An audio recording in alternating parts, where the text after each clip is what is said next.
বান্ধবী আমাকে শ্রীমঙ্গল থেকে তাল নিয়ে এসে দিয়েছে।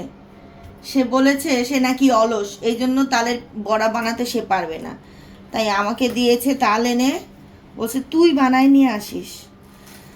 আমি আবার অপেক্ষা করছিলাম আমার বুয়ার জন্য, যে বুয়াকে দিয়ে করাবো। সে বলে কি বুয়া নাকি কোনোদিন তালই গলায় নাই। আমিও গলাই নাই, আমি আমার মাকে দেখছি, শাশুড়িকে দেখছি, তো সেটা দেখেই শুরু করলাম তাল কিভাবে কি করতে হয়। এই দেখো বন্ধুরা, আমি তালটাকে পুরোপুরি ছিলে নিয়েছি, আর 3টা আটি বের হয়েছে তালের ভিতর থেকে। আর এই হচ্ছে তালের মানে ছেলার পরে এটা বের হয়েছে। এখন আমি এটাকে প্রসেস করব। মানে আমি আসলে বুঝতেছি না আমি কি প্রসেসে করব। আমার শাশুড়ি যেই প্রসেসে করেছে সেইটা, না মাকে যেটা দেখেছি সেইটা, কোনটা সহজ হবে? আমার মনে হয় যে আমার শাশুড়ির প্রসেসটাই আমার একটু বেশি মনে আছে। তো সেই প্রসেস চিন্তা করে এখানে প্রথমে একটু পানি দিয়ে আমি আটিগুলো একটু ভিজিয়ে রাখলাম, তারপরে শুরু করব প্রসেসটা। আমার মনে আছে বিয়ের পর আমি যখন গ্রামে যেতাম, আমার শাশুড়ি এই তালের দিনে তালের বড়া করে খাওয়াতো। আর আমার শ্বশুর আবার এই তালের বিচি রেখে দিত, পরে তালের বিচির ভিতরে যে শ্বাসটা হয় এটা আমার জন্য রেখে দিত। আমি গেলে পরে এটা আমাকে শীতের দিনে আবার এটা খাওয়াতো। তারপরে তাদের ছেলে মানে আমার যিনি হাজবেন্ড, সে আবার এই তালের বড়ার ভিতরে শ্বাসটা দিয়ে পায়েস খেতে ভালোবাসে। আমার শাশুড়ি তাকে পায়েস রান্না করে খাওয়াইতো। তো শ্বশুর শাশুড়িও নাই এখন, আর সেই দিনও নাই।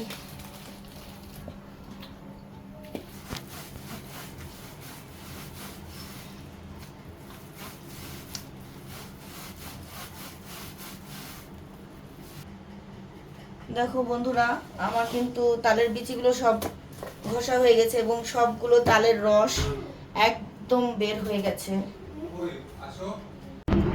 দেখো বন্ধুরা, আমার তালটা কিন্তু অনেক গাঢ় আর ঘন, যেটাকে বলে অনেক হয়েছে।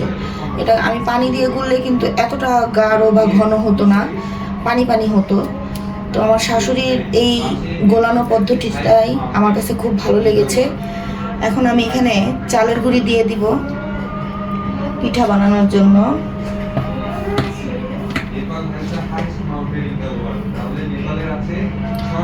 তারপরে মিষ্টির জন্য একটু চিনি ব্যবহার করব। তারপরে খুব ভালো করে এটা মিক্সড করে নেব। ভিউয়ার্স, আমি কিন্তু এটা মেখে 5 মিনিটের জন্য একটু রেস্টে রেখেছিলাম, যেন এটা খুব ভালো মতো নরম হয়ে যায়। আর তেল চুলায় দিয়ে দিয়েছি। এখন আমি দেখব যে তেলটা আমার কেমন গরম হয়েছে। হ্যাঁ, তেলের গরমটা ঠিকঠাক আছে। এখন আমি এক এক করে পিঠা দেওয়া শুরু করব। খুব বেশি ছোটও না আর খুব বেশি বড়ও না। প্রথমে আমি নারকেল ছাড়া ভাজবো, কারণ আমার মেয়ে আবার বড় মেয়ে নারকেল দিয়ে খায় না, ও নারকেল পছন্দ করে না। এই জন্য আমি অল্প কয়টা ওকে নারকেল ছাড়া ভেজে দিব, তারপরে আবার নারকেল মিক্সড করে নেব।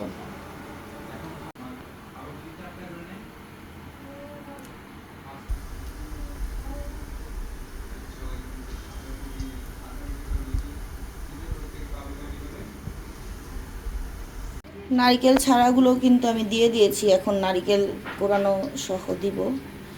নারকেলগুলো একটু মোটা মোটা কোরানো, যেন মুখে কামড় লাগে। নারকেল দেওয়ার পরে খুব ভালো করে এটা মিক্সড করে নেব, যেন প্রতিটা বাইটে আমাদের নারকেল কামড় লাগে। আচ্ছা ভিউয়ার্স, আমার পিঠা ভাজা হয়ে গেছে।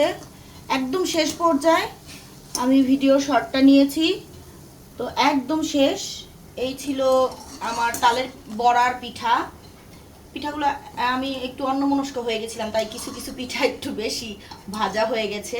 এটা হচ্ছে নারকেল দেওয়াটা, আর নারকেল ছাড়াটা বড় মেয়েকে দিয়ে দিয়েছি, ওটা ওর জন্য। খাওয়া শেষ।